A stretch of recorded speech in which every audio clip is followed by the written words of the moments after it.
Good evening and welcome to the regular board meeting of the school board, the St. Peter School Board.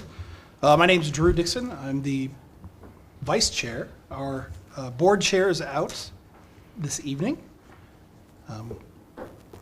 Be great to have him back, but hey, everyone needs a sick day. I get it.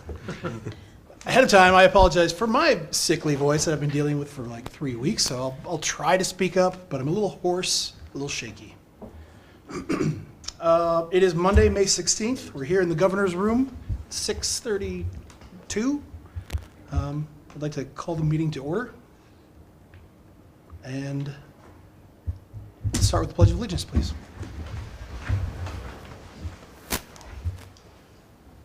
Pledge allegiance to the flag of the United States of America, and to the republic for which it stands, one nation, under God, indivisible, with liberty and justice for all.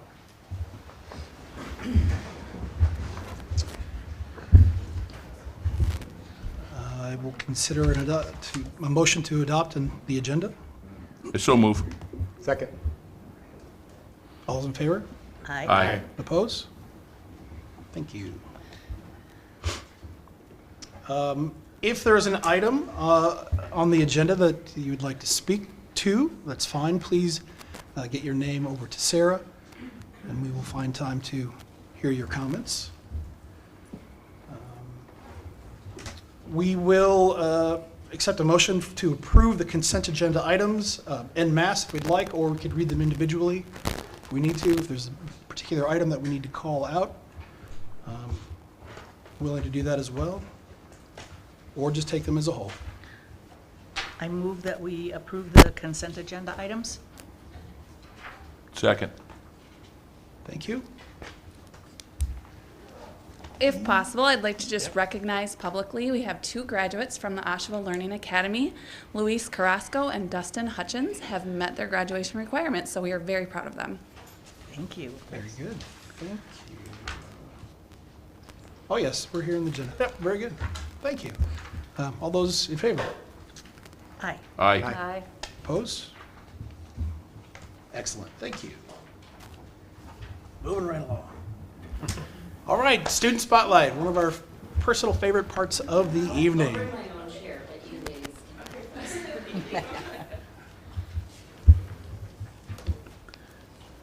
I probably don't even need to be able to introduce these guys, but, well, I am really excited and happy that these guys gave up the most beautiful night of the year so far to attend the board meeting. I'm sure they'll be staying for the For the whole thing. the whole Oh, yeah.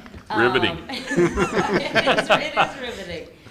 We've got Liliana Deming here, Caitlin Henry, and Ellie Johnson, and they are members of our Advanced Culinary Arts program, which means they're in year 2 or course number 2 of that culinary pathway.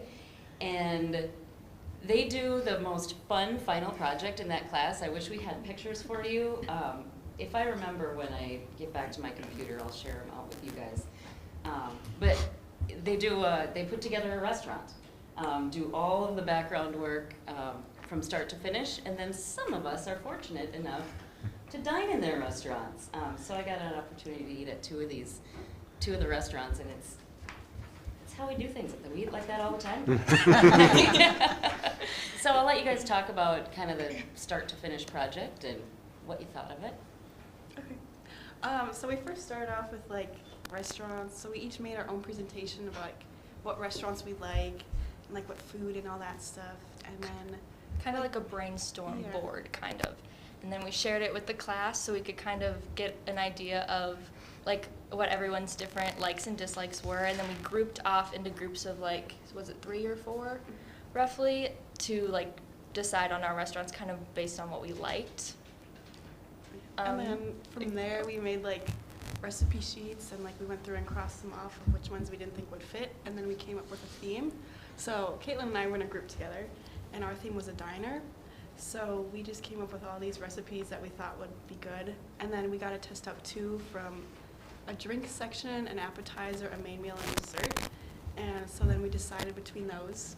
And then And then we kind of, after we figured out our recipes, kind of what we wanted to do, we spent a lot of time like developing our like atmosphere of our restaurant. So we sat down with our group and we picked out, okay, what do we want our decorations to be? What do we want the inside of our little restaurant, which ended up being one of the conference rooms in the school. But we got to decide like kind of what we wanted it to look like, how to bring the recipes we decided and like the idea of a restaurant, like everything together to like tie everything in.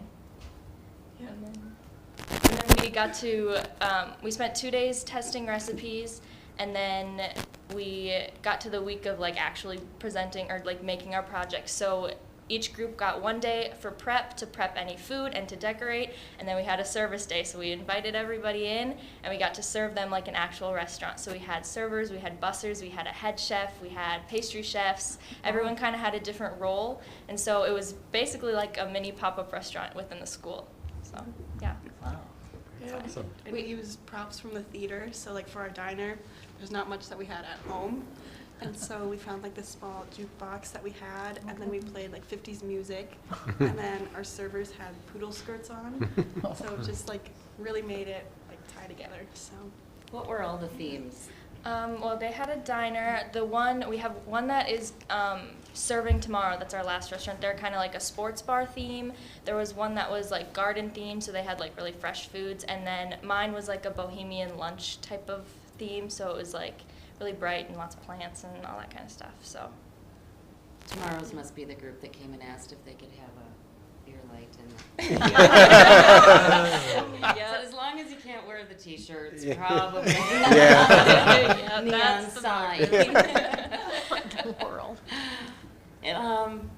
The other thing that's kind of cool about it too, the project-based learning. I know that they design their own menus, and on there, at least we didn't have to pay, but on there they had broken down exactly how much that meal would normally cost in a restaurant, which is yeah, we had to go through, and we just looked up all the prices on the Hy-Vee website, but we went through and like did the cost calculations for every single recipe and broke it down, like how much mustard am I using and how much of the bottle am I using, so it's going to be 12 cents, or like we had to break everything down to create our recipe calculation and then figure out how much we would like up the price based on like making a profit off of it.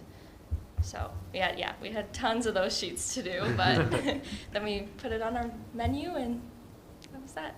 How long did it take from introduction of the project to tomorrow, I suppose? Oh gosh, I don't even remember when we started. We've kind of been thinking about it the entire semester, kind of had it in the back of our heads. I don't remember exactly when we started, but it's been a good like 3 weeks maybe, a little bit more than that almost. So yeah, there's a lot of time that we've put into them, but they all so far, I don't know about the bar yet because they haven't gone, but everyone so far has that really like a lot of success with their restaurants. So I'm sorry. Go ahead. Well, for During each of COVID, you. So the last time that we were able to do this was 2019, and then COVID year, Ms. Blue had the class do meal kits, which was a great idea, and they were themed as well. But I'm really glad you guys decided to do the restaurants again. It's also great marketing for the class because kids can see us and see the food being carted over. And we've had so many people just stop and watch what we were doing. Yeah. So for each of you, which part of this did you like the best? Because it sounds like there was a whole lot in it. My favorite day was our service days, because then you really got to see everything put together and like your final product and like the work you put in, so. I liked the part where we just decorated the room and like everyone works together and puts in all their effort. Uh-huh. I kind of liked in our groups, each of our members of our group had a main role. There was back of house, front of house, and then like a marketing person. And so I was put in the front of house position, so I got to like interact with the people who actually ate at our restaurant, which I thought was really cool because you kind of got to see everything like come together and like your final product. So I thought that was my favorite part of it. So I assume you got some customer feedback, right? But how did you get a chance to tell someone what you learned? Like what sort of feedback did you get about the process, and how did you kind of talk that through and think it through? Like what you learned from it all? I don't know. I think we've all just kind of like we've been using all of the skills that we've gathered throughout the whole year, and then we've just kind of been, I've been telling like literally everybody about it because I've been so excited, and I know that we kind of talked to the people after we finished our restaurant and they finished eating. We got like verbal feedback as well as a feedback card, and so we got to kind of explain to them kind of our process and that kind of stuff. And a lot of the teachers have been hearing about it too, which was a lot of our guests were teachers. But so we've kind of just been telling everybody kind of about it. But And there were 5 restaurants that were done, or less, or more? we had 4. 4. Yeah. And did those restaurants, did they share personnel from within the class, or was? Yeah, so each group, like who was the creator of the restaurant, each main member had a job, and then all of us, rest of the people in the class had other jobs as well. So there was the main front of house, back of house, and marketing were kind of like the people who created the group, and then the rest of us would either be servers or bussers or help make the food. So we were all kind of, like, it was the one group's like restaurant, but we were all like helping with the restaurant. So it was kind of a team effort within the class. And then we actually like interviewed for a position. So for each, so you kind of like picked what position you wanted, and then you went around to each group, and you actually did like a little interview. So that's fun. We had to write out sheets of like what we wanted to do and like what our skills were and all that kind of stuff. So Cool. applications. Why could I not think of that word? Yeah. Very cool. Nice. Any other questions? When do your restaurants open in St. Peter so that we can make Yeah. yeah. I wish. We had actually a couple people say like, these restaurants are so cool, like you guys should do something, but I don't know. I think it would be really fun to open a restaurant, but. Nice job. We look Good forward job. to it. Yeah. Absolutely. Thank you for coming and Thank sharing. you. Good job.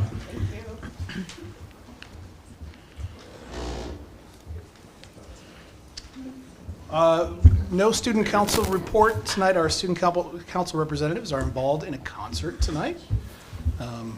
It's a very busy time of the year, and there's activities like every night, it seems. So we understand.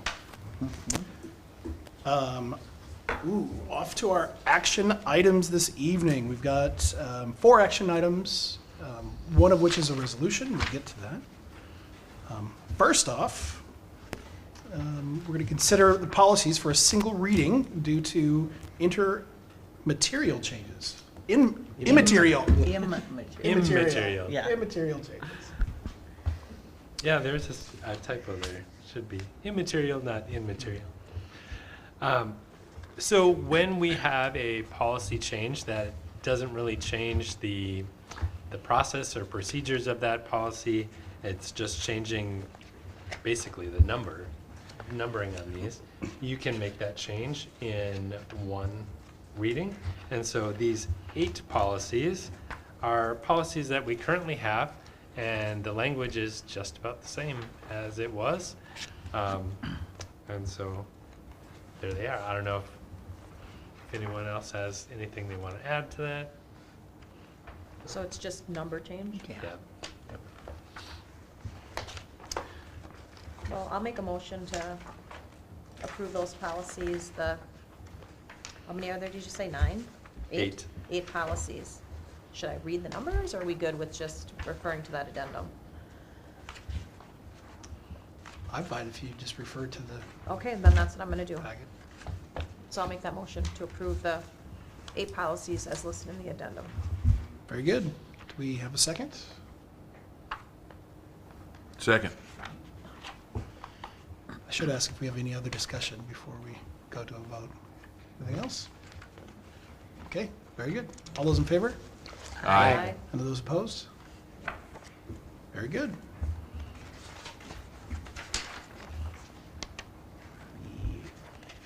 Consideration for policy changes for immaterial changes is passed, right? Okay, more policy. So we're going to consider the second reading of the revisions to the policy manual. Second reading. There are 20 policies listed in here for the second reading. There are 13 deletions of current policy, which means 7 of these are brand new to us. And we've presented these for first reading. There weren't any changes that were brought forward to the committee, and so we've brought them for a second reading.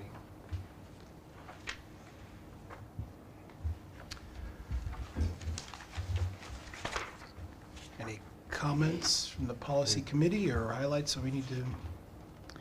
There was no comment. We went through them again. There was no feedback from anyone else and Yep. brought them forward. Love it. All right, well, we consider a motion to approve. So moved. In a second? Second. Assuming no further comments? Oh All my. those in, So rude. all those in favor? Aye. And opposed? Thank you. That second reading passes. I will say the policy committee has been very busy. Yeah, it's a lot. You've been very busy. Yeah. We just review and yeah, give our thoughts. Touche. And we're also lucky because so much of it is just changing the number to Yeah, match. for sure. Next is to consider the revisions for the fiscal year 22 budget. Mr. Regner is here to explain it all. Before he begins, I have to say that Mr. Regner has also been extremely busy. And this year, more so than any other year, has been incredibly difficult to manage all the changes, all the COVID fundings, the budget applications, making budgets for every single one of those categories, changing enrollments, changing expenditures, and so many kudos go to Mr. Regner for the hours and hours and hours it has taken to develop what he's about to present to you. Yeah, and that being said, it's probably been the most complicated and probably the least sure I am of the funding sources, because we'll get into this a little bit. I always refer to it as there's a lot of balls in the air, and they're not all settled, and they're not, it's our best estimate of where it's going to go here, and it's I guess I'll preface it. The budget is extremely tight, and revenues are under expenditures. It's kind of interesting today. I always read the MSABA clippings, which they have articles from around the state on education. And the St. Paul Pioneer Press had an article on St. Paul's budget, and the Tribune had an article on Minneapolis's budget, and it's just a common theme all along with in all the different things, and we'll go through some of them here. But I don't think we're alone, and I know Bill and some of the rest of you are involved with the kind of the state and those type of things going on. There may be some additional funding this year, next year. We don't know where the state legislature's at. It would sure help if they could close some of the gaps. There's been a lot of talk on special ed funding and things, but that's still all things up in the air too. But that being said, we went over this fairly thoroughly at the business committee meeting last week. I'll try and give a shorter presentation, but if you have any questions, make sure you ask. There's basically it's kind of all summarized down into 2 pages.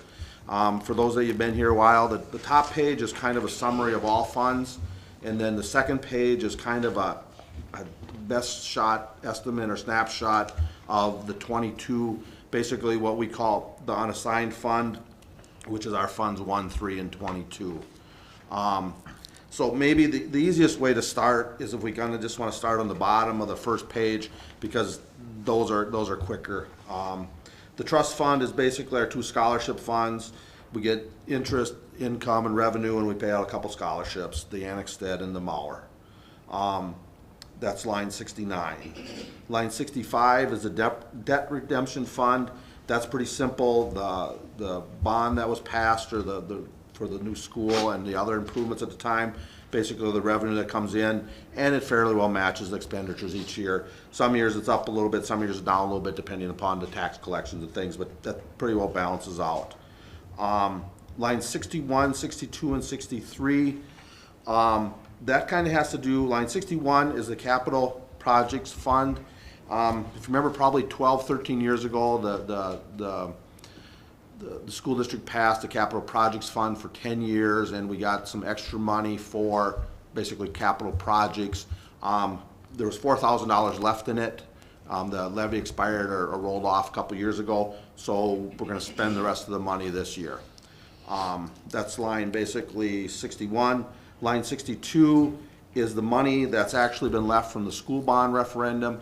That's been kind of, the majority of it was spent for the new high school and the improvements to the other schools. There's, as you remember, there's been a couple ongoing projects. The last of it here is the restrooms that were done at CSP, which we just paid for this year. So I'm very happy to be closing that fund out after 5 years and $60 million or whatever it's been. So hopefully we'll have that closed out on June 30th. So the next one, line 58, community service.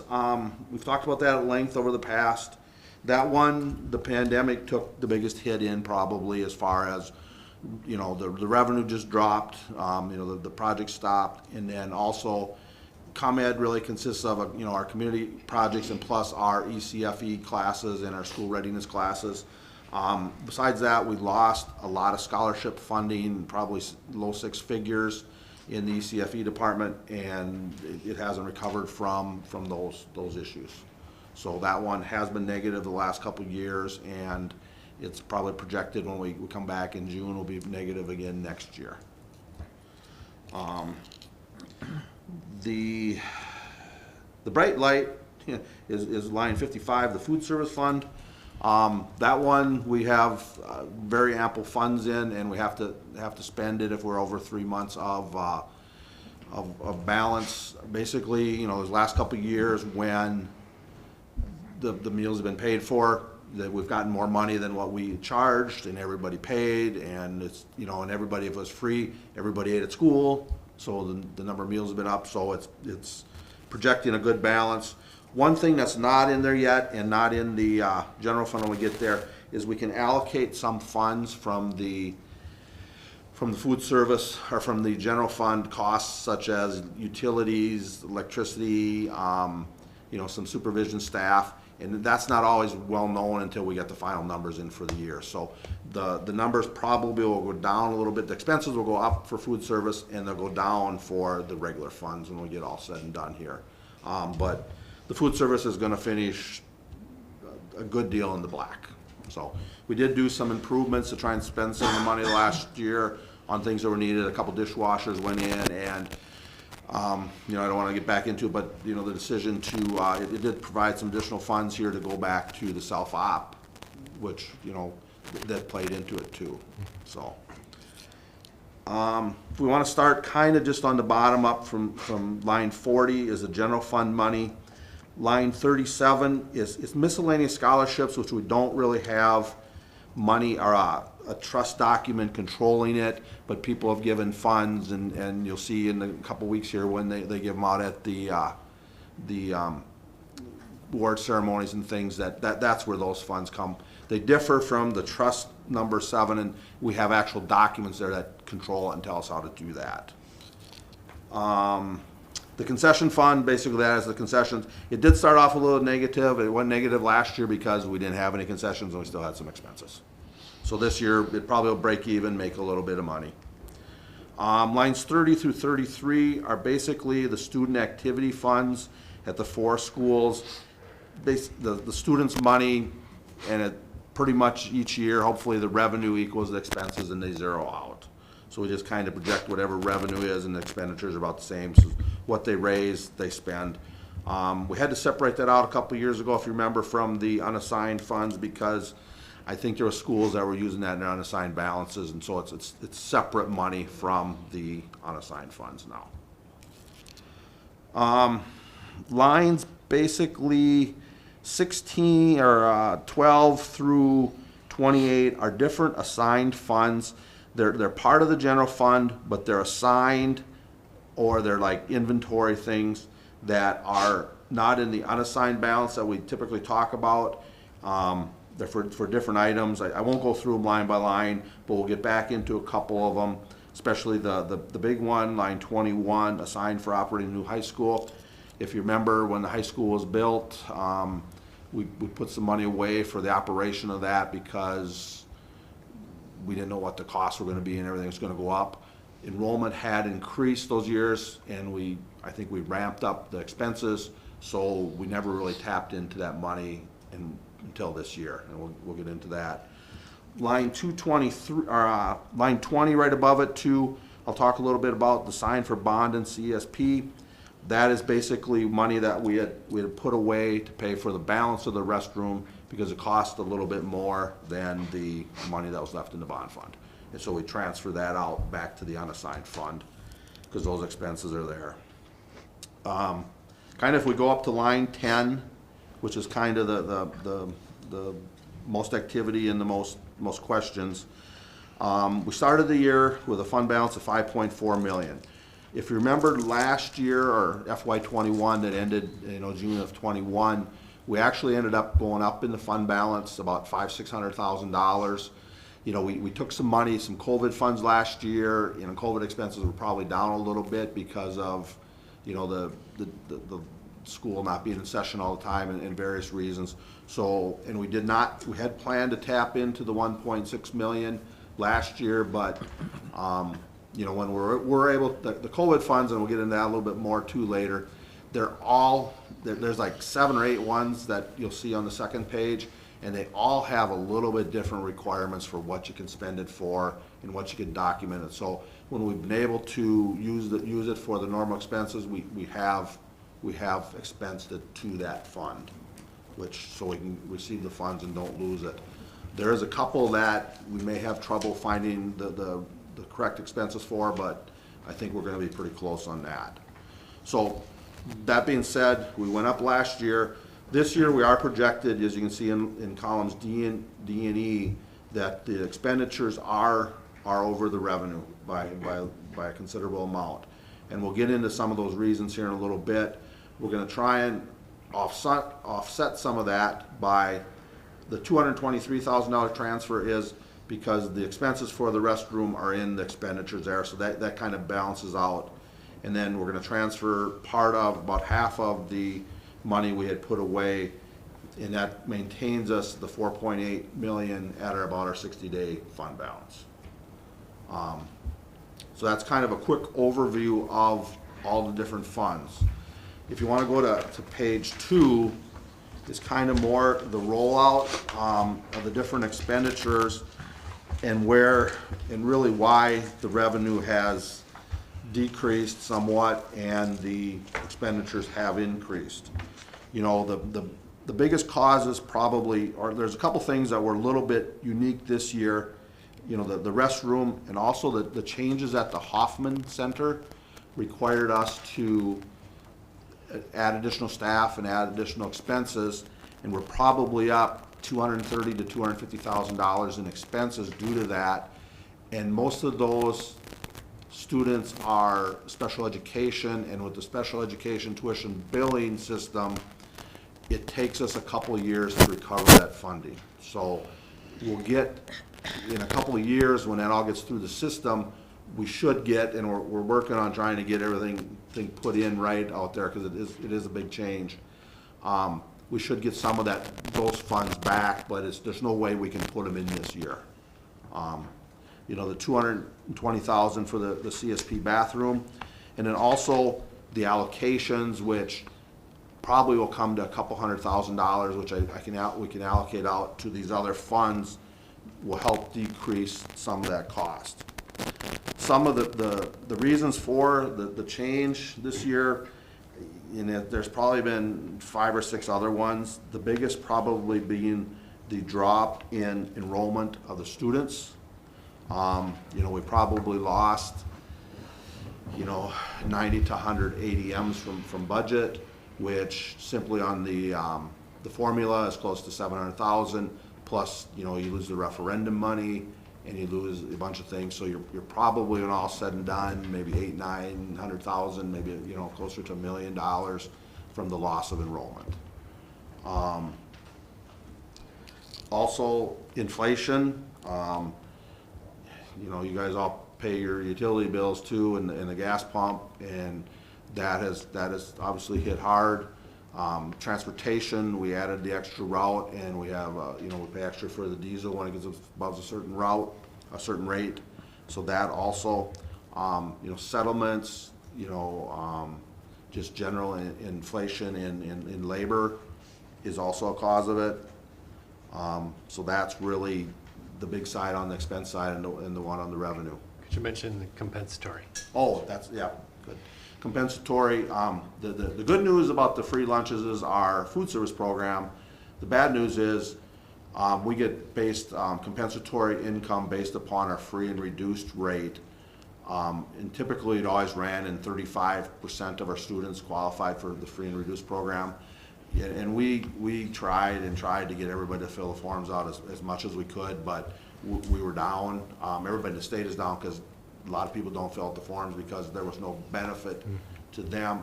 We probably lost 230,000 because of that also. They had held us harmless the year before, but this year we're down that. I've read the largest school districts are down millions.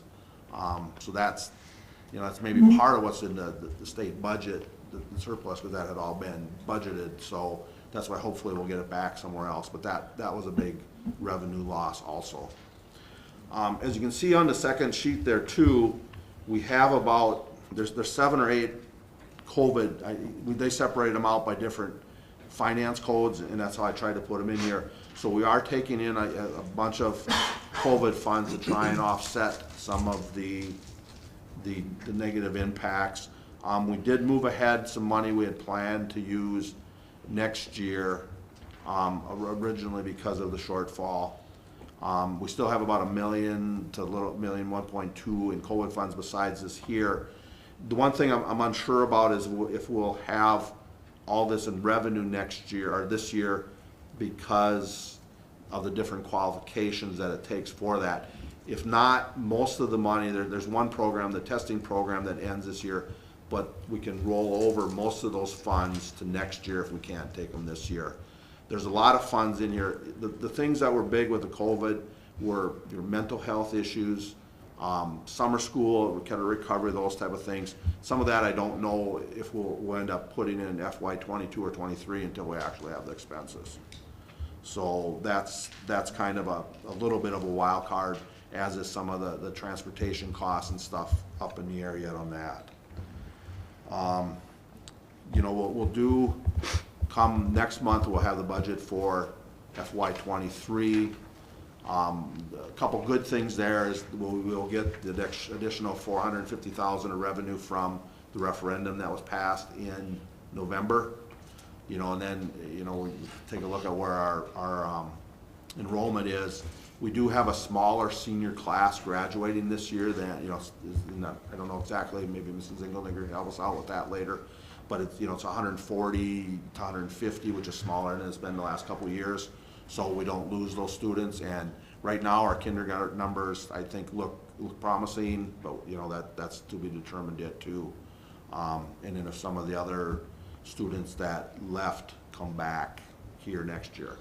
So I guess that's kind of where, and the other big wild card yet too is if the state does provide any additional funding from, they're debating that now. I know that, like I said, last Monday, I think, was big on there's a group up there for the special education, funding gap. I think we're just short of $2 million, so that if there's anything coming there, that would really help. So if you know any legislatures, put in a good word for us on that. So otherwise, that's all I kind of had prepared. I don't know if Bill's got anything else, but this is obviously as tight as it's ever been since I've been here, and I've said, school finance, it kind of gets down to enrollment.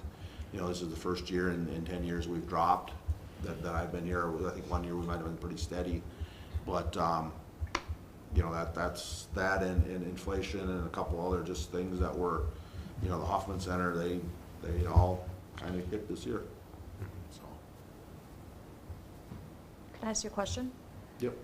I'm not gonna pretend like I actually know everything that's going on this sheet, but I pick out pieces that I kind of understand. I just wanted to clarify for the concession fund, when you said like that we kind of negative, I'm assuming that means like, that's the school's position, but like our booster club then, because you give the booster club a portion. So Right. when people hear like our concession lost money, it went to the booster club. Right. Okay, I that's- just wanted to make sure that I was understanding correctly. Right. 'Cause I In the expenses there, basically, and I can't remember the expense, the percent offhand.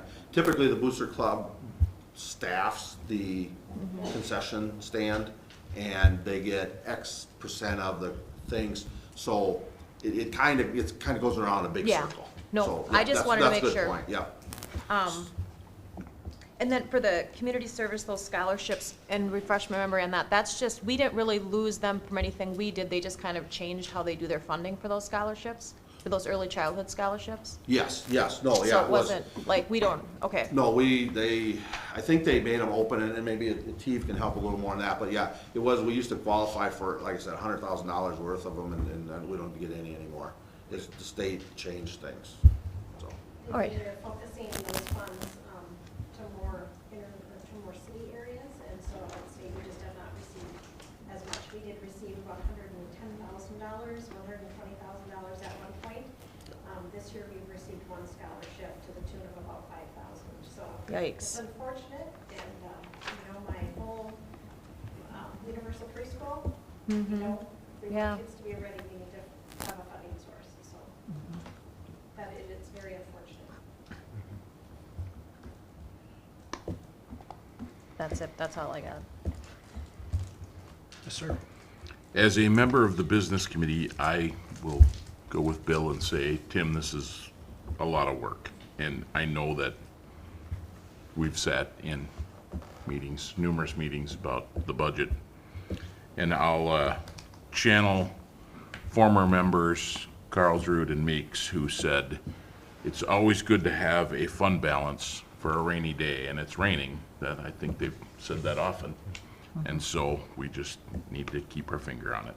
So I appreciate all your work. Yeah, thank you, Tim. Like, COVID has left a wide wake, which we see here. We'll be dealing with it for who knows how long. Other issues are, lack of enrollment. Still maybe partially COVID involved, but just like you said, spinning plates and balls in the air, and thank you for staying on top of it.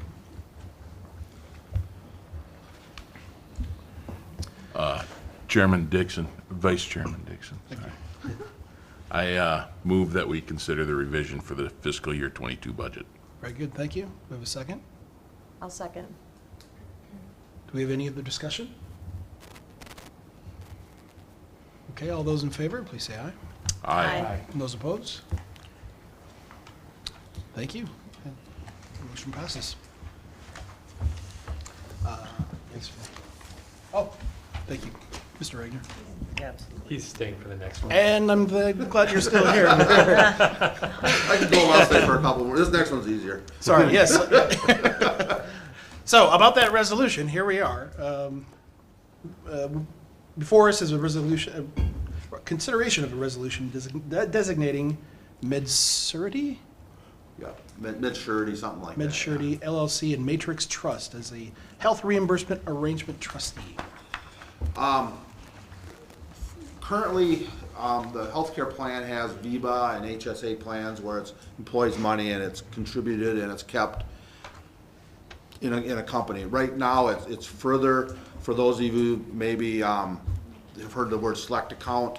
It used to be select account, further bought them out, further got bought out this year by Health Equity or somebody, and they decided that they're not going to do that anymore. So we had to go along with our insurance provider, NIS, and find a different provider to move the funds from further because they will no longer do it. So we really have no choice. We had to move it. They had a couple options. We chose to go with MedSurety. They're a company based, I think it was in Minnetonka, somewhere up in the suburbs. They're a more local company, a little bit smaller, and we thought we could get better service from them, and along with the recommendations from NIS. So it's basically, we're going to be moving the accounts, and we need a resolution to do that. You know, they're really not, we had to move it somewhere, so. It'll probably happen in June here, for the first of the year, and it be a slight disruption with some of the employees, and we'll get that out there because there'll be a blackout period while the funds are in transit that they can't access them. But, we'll try and, you know, get as much information as we can out to them in June here, but that's why we need the resolution now, so we can do it. You know, it's one of those things that just happen, so. Is there a change in fees at all, Tim? No, that'd be real similar. You know, actually, I think some of the, you know, you get credited for the interest on the account. You know, if you got $1,000 in there, and actually, I think some of the rates are a little bit better where we're going to, but our fees will not change significantly. How long will the funds be blacked out? We're hoping only a week to two. I mean, it's, and you know, they can still use it for, you know, prescriptions and stuff. They just, you will have to wait to pay. So. Wow. Any initial questions, comments? This is a resolution, but I first need a motion for a resolution that I will accept. I move the resolution designating MedSurity LLC and Matrix Trust as health reimbursement arrangement trustees. Second? Second. Okay, and with that, I will take a will call vote to my left. Drew? Yes? Before we vote, do I have a conflict of interest on this one? Because you have funds in there? I wouldn't think so, because you're not getting any extra benefit than anybody else is. I mean, and you're not connected with MedSurity at all. No, but Yeah. I mean, yeah. Right. They're simply, you got more conflict than, I got, me and Bill aren't voting, but us than any other place. I mean, we're all moving because there's no option. It would be a conflict of interest if you had a financial gain from us going with maturity. Yeah. And you don't have one, so. Yeah. Not that I know of, unless you, Yeah. I don't know, maybe you own their stock or something. I don't know. 10% shareholder. Yeah, right. Yeah. I don't know every stock I own. Famous last word. Touche. Yeah. I mean, Yeah. Right. Good No, it's a question, good but yeah, I question. don't Yeah, see it was a good you having Okay. anything. Okay, fair. And I will start on my left. Mr. Potts? Aye. Lucas Garden, please. Sorry. Aye. Tracy? Like that Tracy? was the name. Aye. Do I vote now? I don't remember. Sure. Yeah, doesn't matter. Dixon, aye. Yes. Kate? Aye. Bill? I, And the motion passes, or the resolution passes. Thank you. Thanks, Tim. Thank you.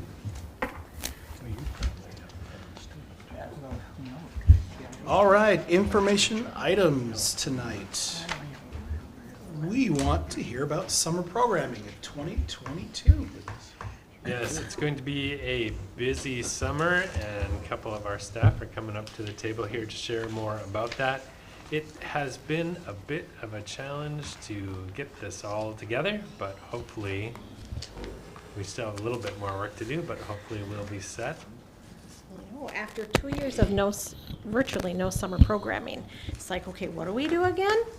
So we're relearning. First off, I want to just share with folks here and folks at home that our summer food program that had been distribution the last 2 years is ending. As Tim mentioned, those free and reduced meal forms, we're moving back to how it had been pre-COVID. And so folks, first of all, for the school year, will need to pay for lunches, and we'll really encourage folks to fill out those free and reduced forms, because that's going to be important both for them as well as for the district.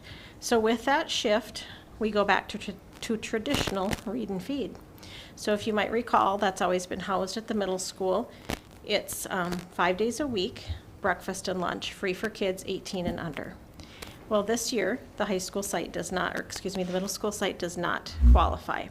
So the read and feed will be shifted to North Elementary. So North is going to be a hub for a lot of things this summer.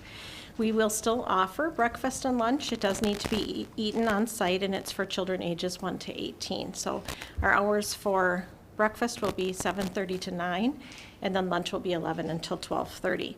We will have transit rides, those stops around the community again, and we'll get all of that information out to families.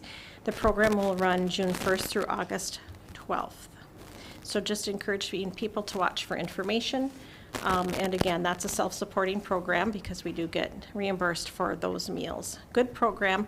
It'll just be a little bit different, and it will be a shift for people to be thinking about, you know, not just picking up the week full of meals.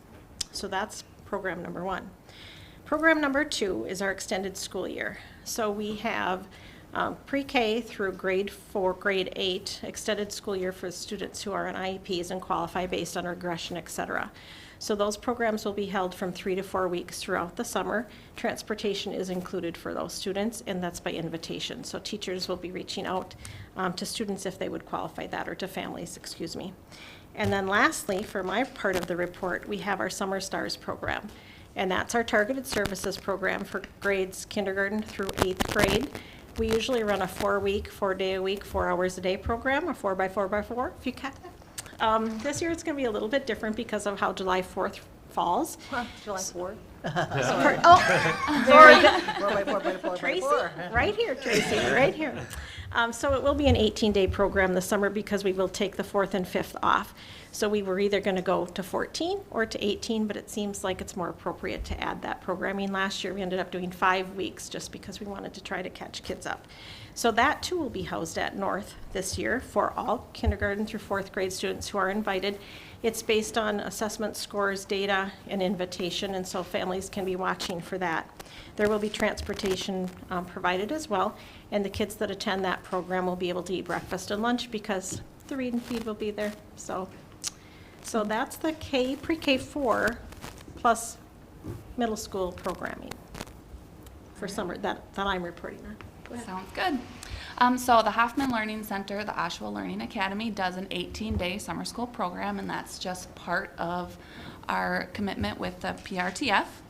There is a high school extended school year program as well. That's also 3 to 4 weeks in the summer, and that's for students that qualify with their individualized education plan. And then we also have summer credit recovery, and this is for students that are eligible because they have failed one or more high school course for credit. So if they have failed a course, they are eligible for high school credit recovery in the summer. And we have started sending those letters to families. We've started getting registration forms back. We've got 2 sessions in June, and each session is going to be 2 weeks long. And there's a morning class and an afternoon class. So if a student wanted to participate in every opportunity, they could earn up to 2 credits over the summer, which is pretty good. This year we have about 120 students, 120 students eligible. Last year we had about 180 students eligible. So the difference is that there are fewer students failing classes, which is great. We also had a very active night school program this year. We got about 85 students through night school. So that reduced the students that are needing summer school. So that's very positive. At this point we've got 45 kids registered already, and we anticipate that will go up. We'll do another really big push at the end of Q4 when kids know whether they passed or failed those final quarter classes. If you see our summer school teachers around town, give them a high five or a hug. I just got a shout out to Peggy Dimmick, Dave Kennedy, Danny Rorcassie, Robbie Deering, Sarah Corbin, Dustin Sharstrom, and Chris Glidden. It's been tough finding teachers that are willing to do this year. It's been a rough COVID experience, but they are coming back with positive attitude, with the best intentions for kids in mind. Really, really appreciate them. We do have a World History Summer School position open, so if you know someone with a license, encourage them to apply. Partnering with the team for food service for these students, and we do not offer transportation. A lot of our students use the public transportation, and fortunately many of them can drive themselves. So working on those enrollments, and we're excited for a good summer. It's going to be busy. Yes, very. Back at it. Feels good. Yes, it does. Yeah. Any questions?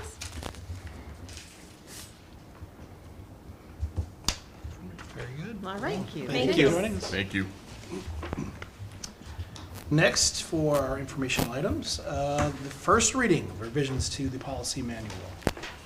Yes, and there are quite a few. I didn't count them. There's 1, 2, 3, 4, 5, 6, 7, 8, 9, 10 policies coming to you. They are in the 300 and 400s, and there are a few deletions as well, policies that we currently have, but have been pulled into other policies, so they've like combined a few. So this is a first reading. We had a really good meeting going over some of these. They get a little more in depth. Took a little bit more time to go through. A lot of it has to do with employees, and we will be looking for input between now and our next meeting if you see any changes that need to be made to these. And if you notice, some of these, there are just no current existing policies or the notations and so on. But it's things that we don't have that we're putting in that are recommended. So. All right. Can you tell me a little bit about the policy 3.2? Because we have that policy, right? 3.2 site-based decision-making, and we're deleting it, but we're not really picking that up on another policy? Is that? Right. The language from this policy is from, oh gosh, I want to say it dates back to probably the 80s, when it was in the statute that you had a site-based decision-making team, and it had very specific people that you needed on it. And now we've kind of moved into a new realm. We use QComp, which does serve as our kind of site leadership teams, and we have building leadership teams. So it's just a different model, and that's covered in other areas. So we don't use the site-based language that we used to use. So we're still doing that, we're just not having a policy for it? Yep. Okay. People ask me silly things sometimes, so I want to make sure I understand. I appreciate that. It's, kind of a history lesson as we go through policy sometimes. Indeed. All right, thank you. Last informational item tonight, the school board election filing dates. We have one school board member with a term expiring in 2022, and Minnesota has timelines and guidance that we must follow for the process of electing a school board member. So I think I'll just read this and get the information out there. So notice is hereby given to the period for filing affidavits of candidacy for the office of school board member of Independent School District number 508 shall begin August 2nd, 2022 at 8 a.m. and shall close at 4:30 p.m. on August 16th, 2022. So we have 14 days. The general election will be held this year, Tuesday, November 8th, 2022. At the general election this year, one member will be elected to the school board for a term of 1 year, and that is because we had a school board member leave the board. We invited a board member to join us until the next election cycle, where we're required to put that position back on the ballot for the people's choice. So somewhat of an unusual process for us, but we will do it. Affidavits for candidacy, are available from the school district clerk, the district office. The filing fee for this, for the office is $2. The candidate for the office must be eligible voter, must be 21 years of age or more at the time they are appointed office. They must be a resident of the school district 30 days prior to the general election and must have no other affidavit on file for any other office at the same general election. Those are the basics. 2 weeks of filing, $2. We would love to have you join us. There's another process piece of this. Generally, when someone is elected, they wouldn't take office until January. And in this situation, they would take office immediately upon the board canvassing result. Oh, that is different, okay. Which would happen at the following meeting. Right, Yeah, right, so, November, yeah. all right, very good. Thank you. Now, to reports. Principals, oh, the single principal will join us, and yes, okay. Buckle up, you guys, because, end of the year stuff. Darren's not here, so he has a book in front of me practically with He knows how end to of do it. and since he's not here, we can talk about him again, right? The TEEV is giving my type of building report. It says, early childhood is wrapping up the year with field trips, parent visits, and more. There we go. Good job, TEEV. Well played.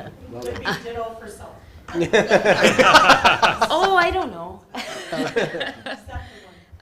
Today, the Keepers of the Pipe presented at North and South, and this is a family of Native Americans from Pipestone, and they share primary perspectives about living on the Bad River Reservation. And this was paid for by NAPAC grant funds. The Parent Council is sponsoring an end-of-the-year playground night next Wednesday, and there will be llamas. Oh, Wow. See how I shortened that one up? Yeah. There will be llamas. And our kindergarten and first grade students have gone on a few local field trips in the last weeks. They attended a play. Kindergarten classes visited the fire station, police department, and arboretum. And they also had the pleasure of hosting the St. Peter High School FFA students who brought several farm animals for a petting zoo. North Elementary. Last week, they had their transition events for incoming second grade students. They visited North during the day, and then in the evening, they gave their families tours of the building. May 4th was National Walk, Ride, and Roll to School Day. Officer Hughes coordinated this event and brought Sheriff Lang and Chief Groko to help greet students and provide street crossing support. And also, North, South, and the middle school are all looking forward to the Parade of Graduates this Friday. They'll be at North at 9:45. And the graduates of the class of 2022 will don their caps and gowns, if they're here in time, and parade through the halls and say hello to their former teachers and act as something to aspire to for the younger kids. So that's the first time we've done that in St. Peter. Should be pretty fun. And then their last Passion Project afternoon is this Friday. So students sign up for fun events like bike repair clinic, flower planting, and fishing. The middle school, Mr. Graff isn't here tonight because he is supervising the last of the spring concert series for the middle school tonight at the high school. Band performed last week. The middle school is also having a celebration day on Wednesday. It's an all-school assembly and with various homeroom competitions throughout the day. The most interesting piece of all of this, I find, is that because the kids met their fourth quarter Pride goals, both Mr. Graff and Officer Hughes will be sporting new haircuts. Stay tuned. Wait a minute. Okay. Great. They don't have a lot of hair. Not because they just have hair. Yeah. Well, the pictures I've seen in the hall are brightly colored mohawks.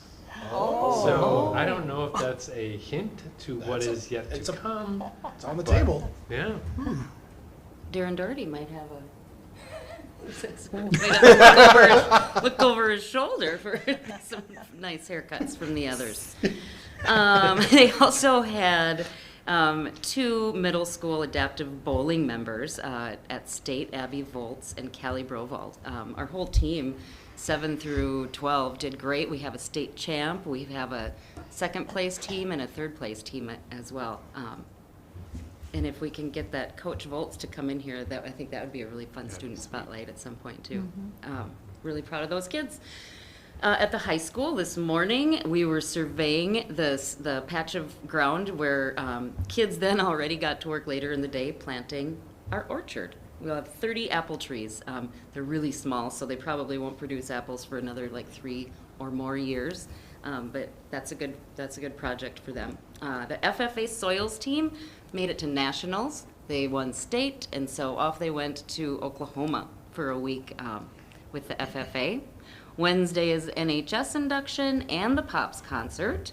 Spring play wrapped up. The senior choir members went on a trip to the MOA and to the Chanhassen Dinner Theater last Wednesday, and we spent an hour in the basement trying to avoid tornadoes.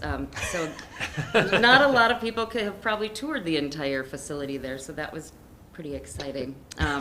Sunday is senior awards afternoon. Tomorrow I go with Mr. Keating and some students who are members of his Mental Warriors Club.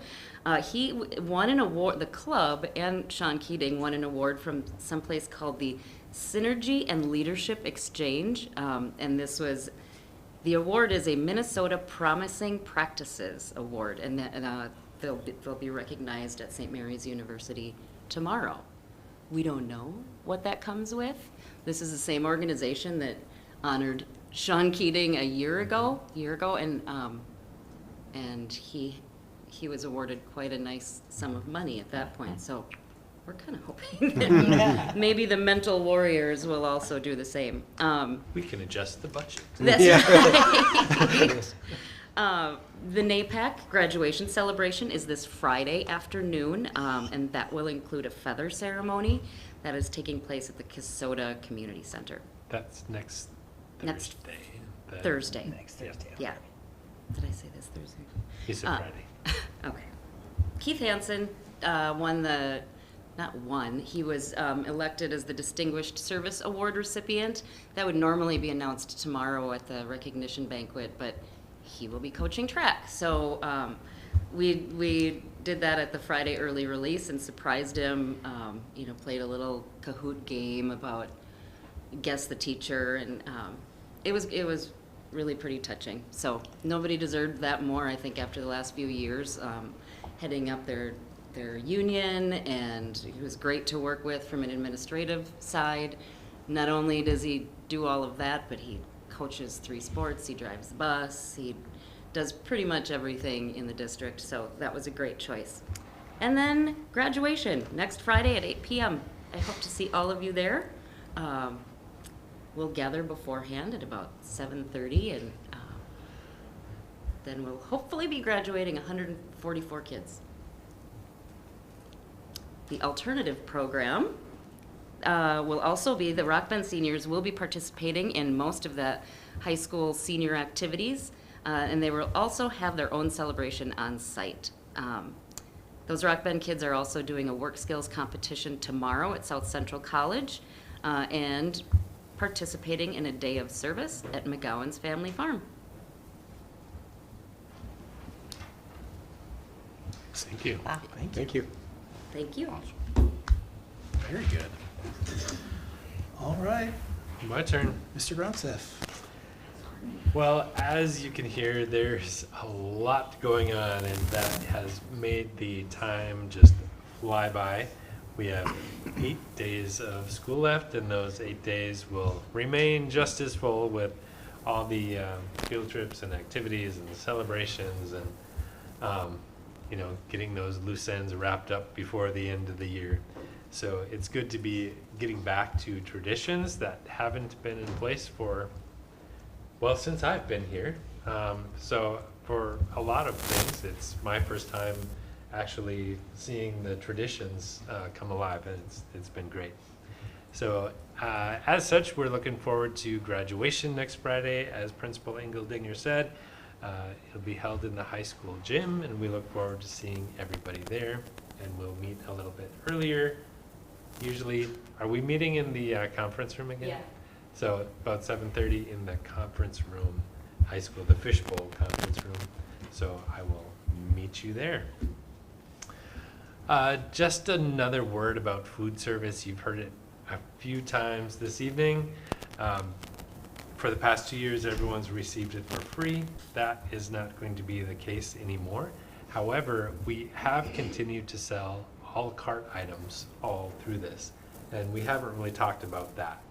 And we haven't sent out notices of past due bills in that area just because it's been the pandemic and we've wanted to kind of recognize that people may be having a hard time.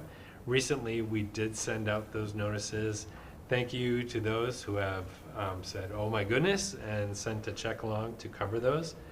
We still have quite a few overdue balances that we are carrying on the books, and so we're hoping to make a little bit more progress on those accounts. We also welcome donations to cover some of those accounts. Sometimes people give what they call donations to an angel fund, which helps folks to cover those bills. One thing about when we do provide free or reduced price lunch, not everyone qualifies, but some people are really, really close. And that's when those angel fund donations really come in handy to help families out that don't quite qualify, but are close. We will be making sure in the fall that everyone knows that meals are no longer free, and we'll be trying to get as many people as possible to fill out those forms. Even if you think you don't qualify, we're going to encourage people to put those funds in. Sometimes those limits are higher than people think they might be. So it also benefits the school district because it does affect our funding in other areas. It gives families also a break on some of our athletic activities payments as well. So we will just be really pushing that, and you'll probably get tired of us talking about it by the time it rolls around, because we are going to make sure everyone knows. I do want to close the report with a thank you tonight. It's our last school board meeting during this school year, and this has been the third year in a row that the district has been affected by the pandemic. In fact, this year we've had more positive cases than we have the first 2 years combined. It has been a journey, and all of our staff, whether teachers, nurses, paras, bus drivers, everyone, one has been through a lot, but also has really stepped up and helped in so many ways that we didn't even know we needed. When we had 30 people absent one day, and we were all kind of pacing the floor in the morning on, okay, it's too late to call it, but now we know there's going to be this many people out. It got done. Everyone covered for each other. That is the day that we said, okay, tomorrow's a distance learning day, because we had so many new cases coming in. And, well, let's just say it's nice to be able to reach this point where we're feeling some normalcy. I have to knock on wood here, but we are seeing a few more cases than we have in the past couple of months, but we feel like we're in a much better place. And we have all of our staff and so many people in the community to thank for their support through all of this. So I just want to recognize that I wish everyone could get the Distinguished Service Award this year, because they've really shown how much they care about our students and their families and the whole community. So with that, I close my reports. Very good, thank you. Board members around the table, and I will start with Mr. Kaut. Well, last Monday I went up to the Capitol as part of the lobbying effort for the requesting that the legislature pay the special ed cross-subsidy funds. And I mentioned before the meeting that the conference committee, the education conference committee, kicked off its first meeting, I believe. It was not impressive. They weren't working towards an agreement at that time. I think now that the parameters are set, we'll be looking for common ground. But it was interesting. I went to talk with our representative, and she was not in the office, so I ended up having about a half an hour phone call with her, trying to explain what the cross-subsidy was and how it impacts us, and the compensatory aid issue. So we'll see if I made a difference at all when it comes time to vote. But so that was, if you didn't hear about it, the agreement was that there's $1 billion set aside of the surplus for education. And how they come to that figure, who knows?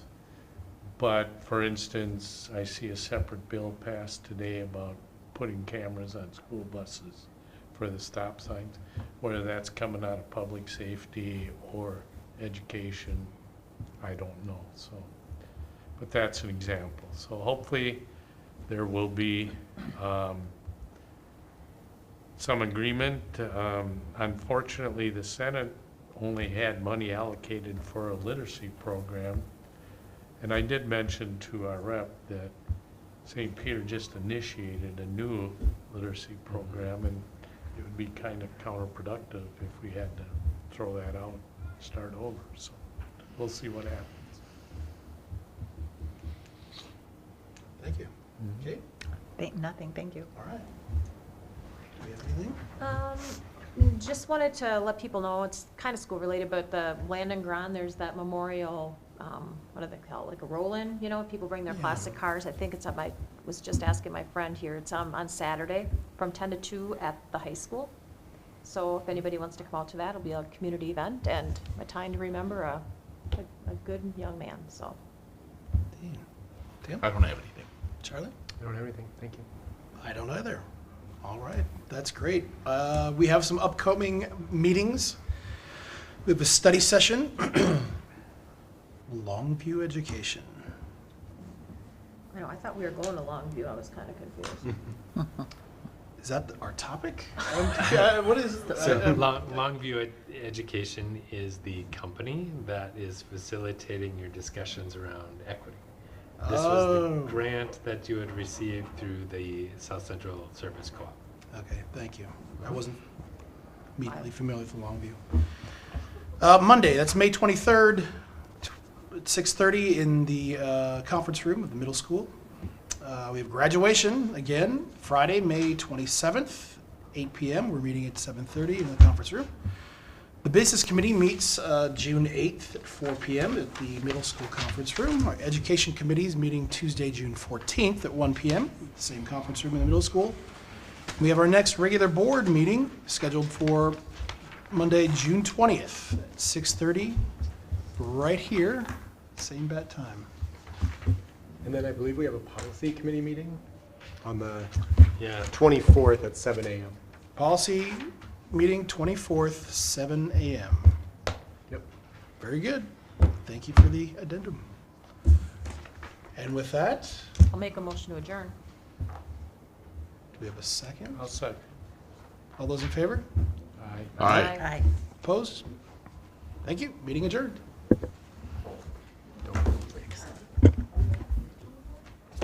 That's what, yeah. Yeah, May 23rd. I was going to apologize to you.